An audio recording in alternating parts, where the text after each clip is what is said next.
Hey, Ryan Reynolds here for Mint Mobile. You know, one of the perks about having 4 kids that you know about is actually getting a direct line to the big man up north. And this year, he wants you to know the best gift that you can give someone is the gift of Mint Mobile's unlimited wireless for $15 a month. Now, you don't even need to wrap it. Give it a try at mintmobile.com/switch. Upfront payment of $45 for 3-month plan equivalent to $15 per month required. New customer offer for first 3 months only. Speed slow after 35 gigabytes if network's busy. Taxes and fees extra. See mintmobile.com. Hey, it's Mark Marin from WTF here to let you know that this podcast is brought to you by Progressive Insurance. And I'm sure the reason you're listening to this podcast right now is because you chose it.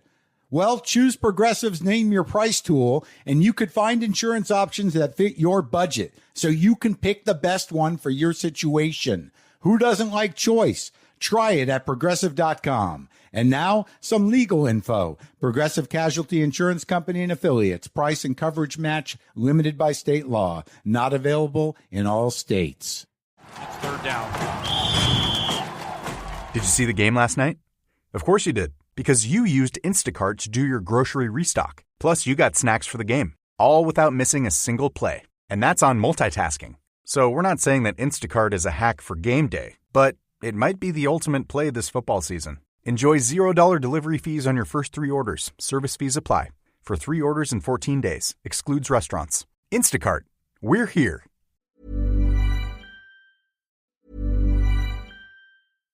It's third down. Did you see the game last night? Of course you did, because you used Instacart to do your grocery restock. Plus, you got snacks for the game, all without missing a single play. And that's on multitasking. So we're not saying that Instacart is a hack for game day, but it might be the ultimate play this football season. Enjoy $0 delivery fees on your first 3 orders. Service fees apply. For 3 orders in 14 days. Excludes restaurants. Instacart. We're here. Hey, it's Mark Marin from WTF here to let you know that this podcast is brought to you by Progressive Insurance. And I'm sure the reason you're listening to this podcast right now is because you chose it.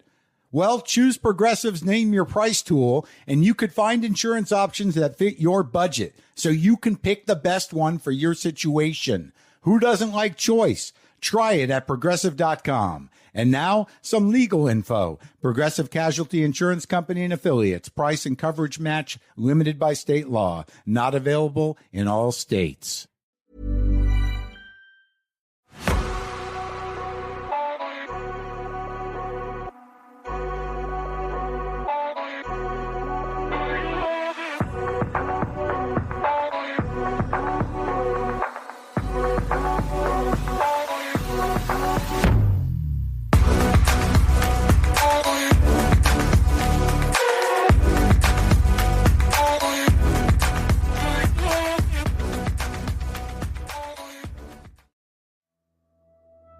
Hello, I'm Sarah, and welcome to the Whispering Woods After Dark. Now, this weekend, or Wednesday, Thursday, for patrons and Apple subscribers, we're doing something a little different. So we're going to take a look at some rituals, online rituals. Well, they're not done online, but that's where they come from. And they are really quite spooky, so bear with me. I'll get straight into the first one. Are you ready for the story? It's 3:10 a.m. The candle in your trembling hand is the only light in the house. Every other room lies in darkness. You inch down the hallway, heart pounding, wax dripping between your fingers. The air suddenly turns cold. Your breath catches as a draft sweeps past. Somewhere in the blackness behind you, a floorboard creaks. You stop, straining to listen. You hold your breath. A soft hiss, impossible to pinpoint. A voice murmuring just beyond the edge of your hearing. You spin around, lifting the feeble candle. The flame gutters, nearly extinguishing. You're sure you saw something. A tall, dark silhouette at the end of the corridor. But now there's only darkness. The candle's flame suddenly flares back to life. Empty hallway. Nothing visible. Yet you feel it there, lurking just out of sight. Watching, stalking. A shadow among shadows. You swallow hard and press on, silently praying to see 3:33 a.m. on your watch to end this ghastly game. But 3:33 is a lifetime away, and the darkness is closing in. The Midnight Game, also known as summoning the Midnight Man, is described as an old pagan ritual, once used to punish those who broke the laws of the pagan religions. According to the law, it was primarily a scare tactic, a way to instill obedience through sheer terror. The legend warns there is a very real chance of death for those who attempt it, and an even higher chance of permanent psychological trauma. In plain terms, you're inviting a sinister presence into your home, and you must survive the night while it plays with you. Needless to say, it is highly recommended that you do not play the Midnight Game. But if you're one of those thrill seekers who can't resist, here are the rules and instructions you'd have to follow. Exactly. To summon the Midnight Man. You must start the ritual precisely at midnight, on the dot. You'll need a few simple items, a candle, a piece of paper, something to write with, matches or a lighter, a container of salt, a wooden door, and at least a drop of your own blood. If multiple people are playing, each person needs their own candle, paper, and blood offering. All the lights in the house must be turned off before you begin. Every source of light, except your candle, should be doused. You should be in complete darkness. Take the paper and write your full name on it. First, middle, and last. Then prick your finger, usually with a needle or pin, to squeeze out a drop of blood. Drip your blood onto your name on the paper. Let it soak in. This, they say, is your invitation. Turn off every light in your home. Total darkness is required. Place your blood-marked name paper in front of a wooden door. The door will act as the entry point for the entity. Now light your candle. Set the candle on top of the paper or hold it just above, so its flame illuminates your name. Close your eyes for a moment and get ready. You must knock on the wooden door 22 times. Not 20, not 25. Exactly 22 knocks. The timing here is crucial. The final 20-second knock must strike at the stroke of midnight. If you start knocking at 11:59, you have to pace it so that the knock 22 lands exactly as the clock chimes 12 a.m. If you're off by a second, the ritual won't work, and consider yourself lucky. If you get it right, when the last knock hits midnight, open the door, blow out your candle, and then immediately shut the door. By doing this, you have just invited the Midnight Man inside. Yes, you open the door at midnight to let him in. Right after closing the door, relight your candle immediately. From this moment on, the Midnight Man is in your house. The game is essentially a deadly hide and seek.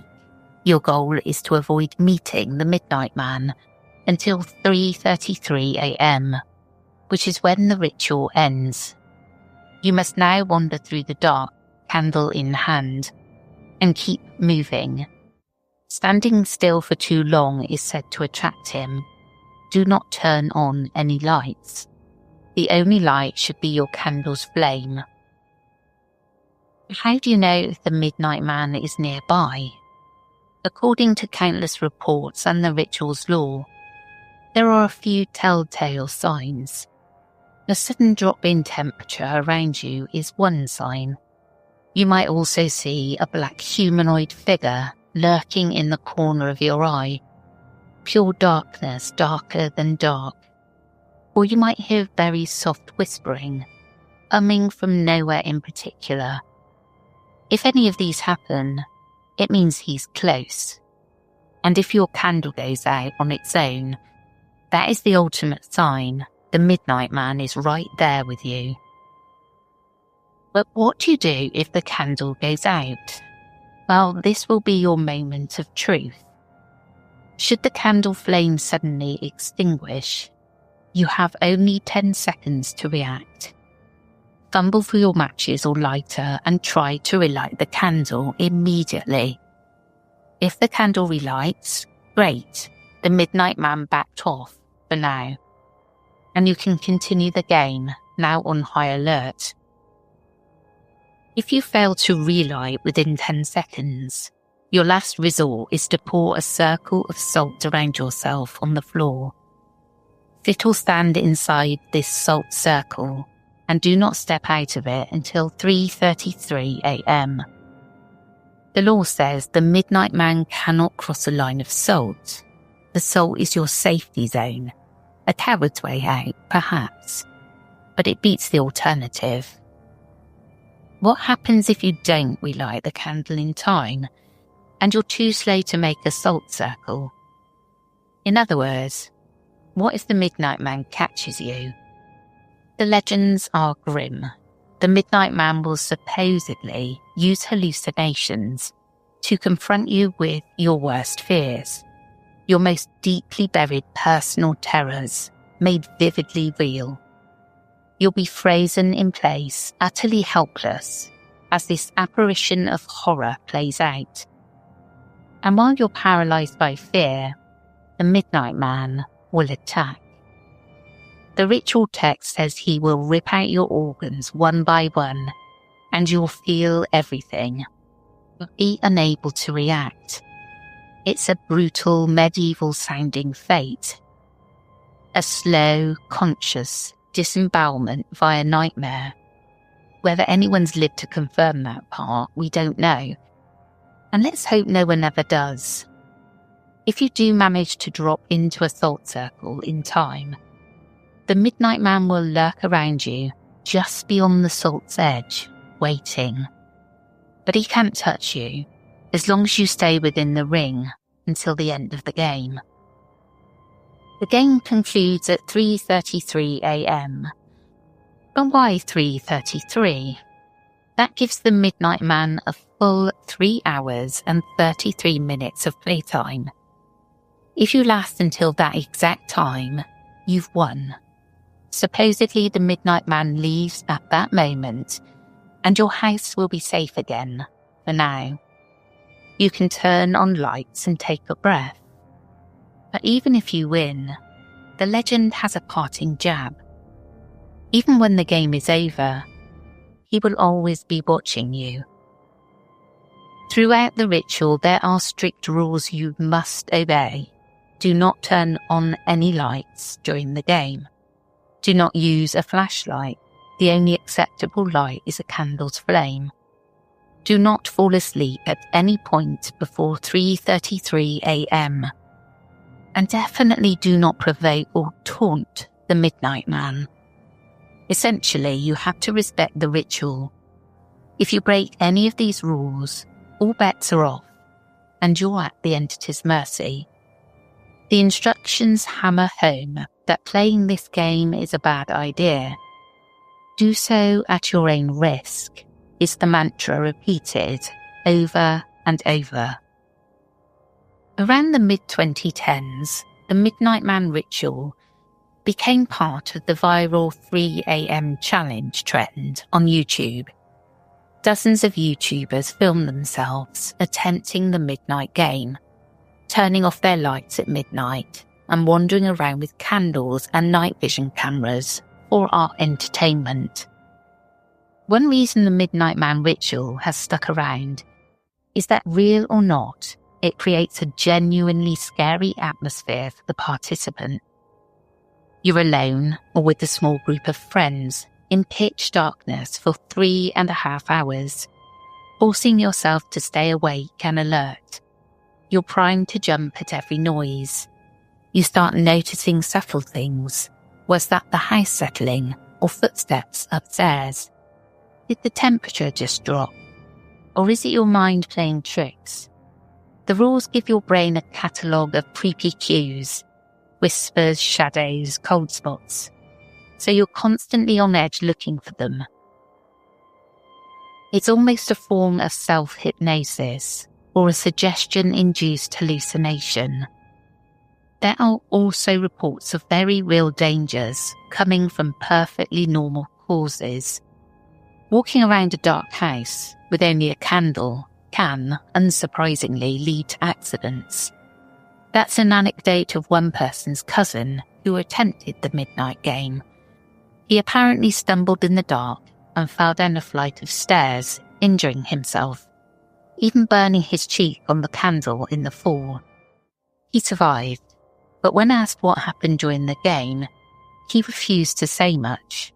All he would mutter was a warning and nothing more, as if whatever he experienced was way too disturbing to recount. Perhaps it was just embarrassment and bruises, or perhaps something truly frightened him into silence. Despite all the warnings, many people have attempted the midnight game and lived to tell the tale. Online forums like Reddit and YouTube comments and paranormal message boards are filled with stories, some clearly fabricated for fun, but others delivered with such raw fear and detail, they'll make your skin crawl. I've gathered a few of the most creepy accounts to share. As we go through them, remember, we're prioritising authenticity and genuine fear factor. These are the experiences people say they had. Whether you believe them is up to you. The midnight game in Florida. One of the most detailed and famous accounts comes from a Reddit user who posted about his midnight game experience. In the story, the narrator, we'll call him V, and his friend Ryan, decided to test the ritual in V's home in Florida. Both were self-professed skeptics looking for a thrill. They prepared the materials and started at midnight, joking to keep their nerves down. In fact, at the very start, after they let the midnight man in, Ryan couldn't resist making a goofy "ooh, ooh" ghost noise to lighten the mood, and they both laughed. For the first 45 minutes or so, nothing happened. They wandered the dark house, feeling hot summer air and building up a false sense of security. V admits they were nervous, but also a bit cocky. They even raided the kitchen for a midnight snack, chuckling in the darkness about how the so-called nightman was taking his sweet time to show. In a fateful moment of mockery, they started jokingly singing "The Nightman Cometh," a silly song from It's Always Sunny in Philadelphia. Essentially, they were taunting the Midnight Man. That, according to V, is when things turned. Just before 1 a.m, V was checking his watch by candlelight when his candle suddenly went out on its own. His heart leapt. He hastily relit it within a few seconds.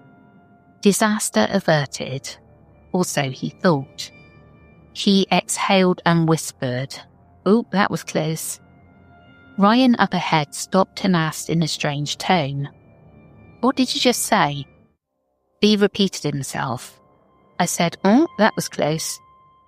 Ryan shook his head and insisted he'd heard V whisper something else, right after the candle went out. Words that V did not actually say. They both went quiet. It dawned on them that the Midnight Man might have been right there, whispering in the moment of darkness. That realization brought a new weight of fear over the two friends. They decided to stop joking around entirely. No more singing, no more casual chatter. This was getting real. For the next half an hour, they crept through the house hyper alert. Both now truly believed there was a presence stalking them, and it didn't stay hidden for long. At about 1:25 a.m, as they passed the small bathroom in the hallway, V saw something that made his blood run cold. A figure standing in the bathtub behind the shower curtain. Just a dark shape, motionless. Their candles were still lit, which by the game's logic meant the Midnight Man wasn't supposed to be that close.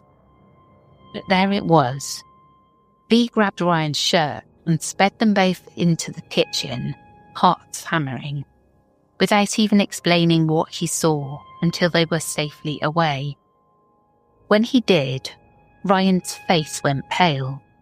He had seen it too. A tall, shadowy form in the bath, slightly obscured by the curtain. At this point, Ryan wanted to quit. He asked if there was any way to stop the game early.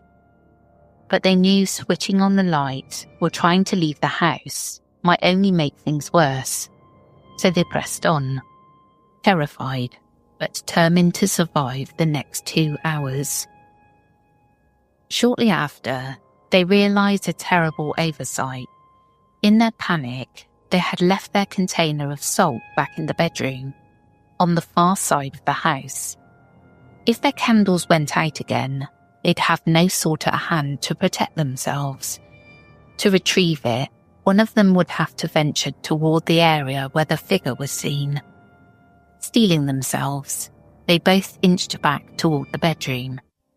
The hallway leading there forced them to pass the bathroom again. Dee describes forcing himself to peek into the bathroom as they passed, and the figure was gone. Relieved but on edge, they got into the bedroom. The salt was sitting on a desk. Dee picked it up and immediately noticed the air felt freezing cold. In a house that had been hot all night, his stomach dropped.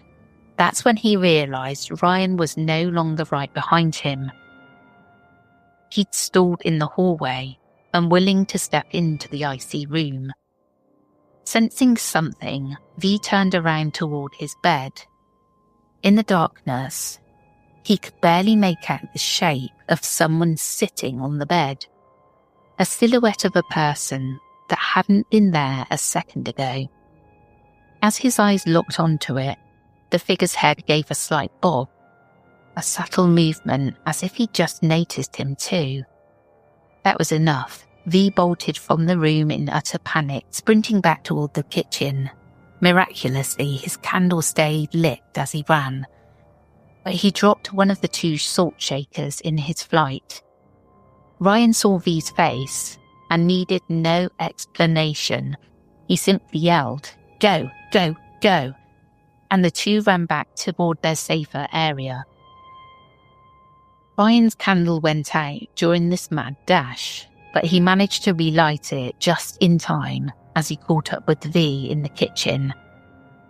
Breathing hard, the 2 regrouped. They were shaken to the core. They agreed that from now on, they'd stick to the western side of the house only, away from the bedroom and that bathroom, which seemed to be the Midnight Man's preferred area. The next 40 minutes were eerily quiet. They paced slowly around the living room, kitchen, and an adjoining large sunroom called a Florida room, keeping their candles close. V later wrote, "Even though we had a 40-minute period of absolutely nothing, there wasn't a single ounce of relief with each passing minute. Relief felt like weakness to me, and weakness felt like something the Midnight Man would see." That was the mindset. If you let your guard down for 1 second, that's when he'd strike. By around 2:45 a.m, they still had about 45 minutes to endure. V and Ryan sat side by side on a futon in the large sunroom for a moment, desperate to rest their feet. They were exhausted and terrified, but also hopeful. The night was more than half over, and they were still alive. V allowed himself to think, we might actually win this. And that is exactly when it all went to hell. He suddenly noticed the window blinds on the other side of the big room were parted, as if someone was peeking through from outside. He saw unmistakably a dark figure standing outside the glass. The Midnight Man was right there, watching them. In an instant of instinctual panic, V leapt up and ran. A split second later, crash! Something heavy slammed into him, knocking him to the floor. For a heart-stopping moment, V thought the Midnight Man himself had tackled him. He felt a sharp pain on the side of his head, but as he scrambled up, he realised the ceiling in that old sunroom had partially caved in. A chunk of plaster had fallen and struck him. The house literally fell apart at the worst possible time. Ryan, seeing V on the ground and his own candle now out again, made a snap decision. He dropped to the floor and started pouring the remaining salt in a frantic circle around them both. This was breaking one of the game's rules. Each person is supposed to have their own circle. But in the moment, survival mattered more than rules. V still had his candle lit and was outside the salt circle initially. But seeing what Ryan was doing, he dashed into the circle too and finally blew out his own candle intentionally. They sat together, two grown men on a dusty floor, enclosed by a messy ring of salt. There was nothing to do now but wait. The final stretch from 2:50 a.m. until 3:33 was, in V words, the longest 40 minutes of his life. They huddled in that salt circle, utter darkness all around beyond the little boundary of salt. At one point, V's eyes had adjusted enough to faintly see movement in the dim room. He thought he saw something shuffling near the futon where they'd been sitting moments ago. Both men experienced sudden cold chills at different times, a sign the Midnight Man was pacing around them. Then, breaking the silence, they heard a new whisper. It started softly but grew into a rapid, repetitive muttering. No, no, no, no, a frantic chant of the word no over and over. It sounded almost like a mantra circling them. At first, V thought Ryan had lost it and was mumbling, no, no, no, to himself in fear. But when he glanced at Ryan, he saw his friend deathly pale and not moving his lips at all. The whispering wasn't either of them. They endured that horrifying disembodied no, no, no for about 30 seconds, frozen in place, until it faded away into silence. After what felt like an eternity of quiet dread, V's watch finally read 3:33. They waited a few extra minutes past the time, just to be sure.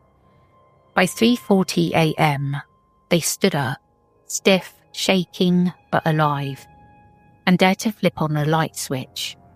The lights came on. The game was over. The Midnight Man was gone. V and Ryan were safe, but safe is relative. Both of them were deeply scarred by the experience. In the days that followed, V reported having horrible nightmares of people he knew turning into ghoulish, empty-eyed corpses in front of him. He felt as if the Midnight Man had marked him. Ryan too had nightmares. He later confided that he dreamt of being drowned over and over by a dark figure, dying and resurrecting repeatedly in an endless loop. It's worth noting that particular nightmare of Ryan's eerily mirrors the supposed punishment for breaking the rules in the Midnight Game horror film. In the movie, if you fail the ritual, the Midnight Man makes you drown again and again. This Reddit account is quite hair-raising, but because of how plausible the fear feels, 2 skeptics turned into believers over the course of one night. The story has become a classic. A lot of readers commented that they felt like they were there. Now, not every midnight game story is as dramatic as V and Ryan's. Some are, frankly, anticlimactic or even darkly funny in hindsight. There's a short anecdote shared by a user about a friend of theirs. Let's call her Megan. Megan tried the midnight game alone in her house, while her family was home but asleep. She followed the instructions, summoned the midnight man at the front door, and set off with her candle. Almost immediately, her candle blew out. It might have been a draft, or maybe it truly indicated the midnight man was right beside her. Either way, Megan didn't bother trying to relight it. Perhaps out of an abundance of caution or sheer panic, she just plopped down in the kitchen and poured a salt circle around herself. There she was, sitting on the kitchen floor in the dark inside her little circle of salt, effectively tapping out of the game at 12:05 a.m. And here's the thing, with nothing else to do and adrenaline fading, Megan fell asleep inside the salt circle. She literally dozed off on the floor while the midnight man supposedly wandered her house. The next thing she knew, she was waking up to daylight, well past 3:30 a.m, completely unharmed. When she told her friend about this, they had a laugh mixed with confusion. Had she been lucky, or had she unwittingly angered the midnight man by breaking one of the cardinal rules? Do not go to sleep during the midnight game is explicitly stated in the guidelines. We don't know. Nothing visibly bad happened to her. Maybe the midnight man took pity on an unintended nap. Or maybe the entity simply left her alone, seeing she wouldn't be much fun. This account, though light-hearted, underscores how unpredictable and anecdotal most of these stories are. One person is nearly scared to death for 3 hours. Another person falls asleep on the kitchen floor, and nothing whatsoever occurs. Now, as mentioned earlier, many people have filmed their midnight game attempts. While a lot of those videos are clearly produced for entertainment, with clickbait titles like "Gone Wrong, Terrifying Midnight Man Caught on Camera," a few stand out for their creators' genuine reactions. In one such video, posted by a small paranormal YouTube channel, 2 friends tried the ritual and actually managed to record some eerie happenings. For the first hour, their camera captured nothing but them whispering and creeping around jumpily. But around 1 a.m, the camera's audio picked up a faint whisper that neither of them seemed to react to. They likely didn't hear it at the time. Viewers later commented that they heard a breathy voice say, "Come here," or "Help." It was hard to tell. Later in the video, one of the guys explains that the door to an empty room just closed by itself off camera. They run to investigate, clearly freaked out. The footage doesn't clearly show the door moving, but it does show their honest confusion and fear. In the end, they both jump when a loud thud echoes from somewhere upstairs, at which point they declare they're ending the game and turn on the lights at about 3 a.m, technically losing. Another popular YouTube duo, known for exploring haunted places, also gave the midnight game a shot on camera. They later described it as one of the most nerve-wracking experiences they'd ever filmed. They didn't encounter ghosts per se, but they mentioned the psychological pressure of the ritual was extreme. The act of inviting something in and then wandering in darkness, waiting for it to show itself, messes with your mind. At one point, one of them thought he saw a figure and got so spooked he ran straight into a wall, giving himself a bruise. Whether or not anything supernatural was there, the fear was very real for them. Finally, it's worth mentioning a more extreme tale that's been passed around online, often as a kind of campfire story, which shows what the worst-case scenario of the midnight game might look like. The story is likely fictional or exaggerated, but it has been shared enough to become part of Midnight Man lore. The story goes that a group of 4 teenagers decided to film their midnight game experience as a series of videotapes. This is sometimes called the Midnight Man Challenge story. Initially, like many, they experienced minor phenomena: candles going out, cold spots, a fleeting glimpse of a silhouette here or there. One by one, they end up breaking the rules. One boy's candle keeps going out and he sits in a circle and quits.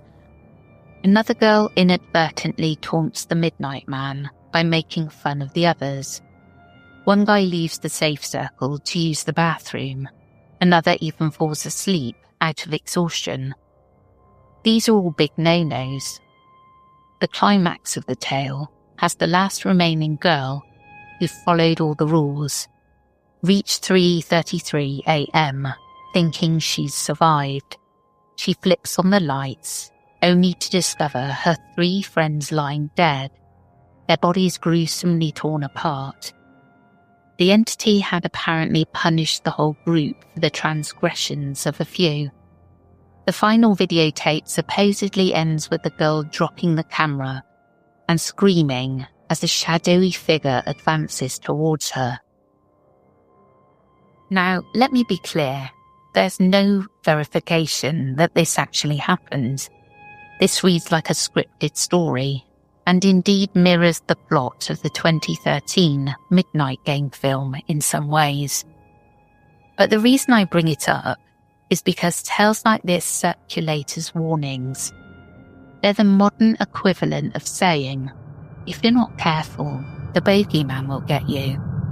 It amplifies the fear surrounding the ritual and perhaps discourages some from trying it at all.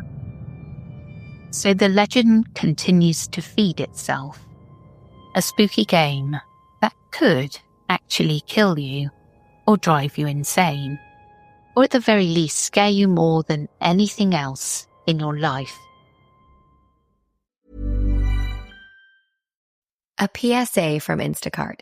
It's Sunday, 5 p.m. You had a non-stop weekend. You're running on empty, and so is your fridge. You're in the trenches of the Sunday scaries. You don't have it in you to go to the store, but this is your reminder. You don't have to. You can get everything you need delivered through Instacart so that you can get what you really need. More time to do whatever you want. Instacart. For one less Sunday scary, we're here. Hey, it's Mark Marin from WTF here to let you know that this podcast is brought to you by Progressive Insurance. And I'm sure the reason you're listening to this podcast right now is because you chose it. Well, choose Progressive's Name Your Price tool, and you could find insurance options that fit your budget, so you can pick the best one for your situation. Who doesn't like choice? Try it at Progressive.com. And now, some legal info. Progressive Casualty Insurance Company and Affiliates. Price and coverage match limited by state law. Not available in all states. This really freaked me out because I can imagine trying to do this and something happening. I really can. I can imagine being a teenager, or actually, I must admit, my age now, and getting a group of friends round to try it out and getting really, really frightened. But I can't bring myself to say any of the words properly because I'm just too worried that something might happen. Let me know if you've tried this or if you've got any stories. I'd love to hear them. Well, that's it from me today. I hope you enjoyed, and I will catch you again tomorrow. Take care, everyone.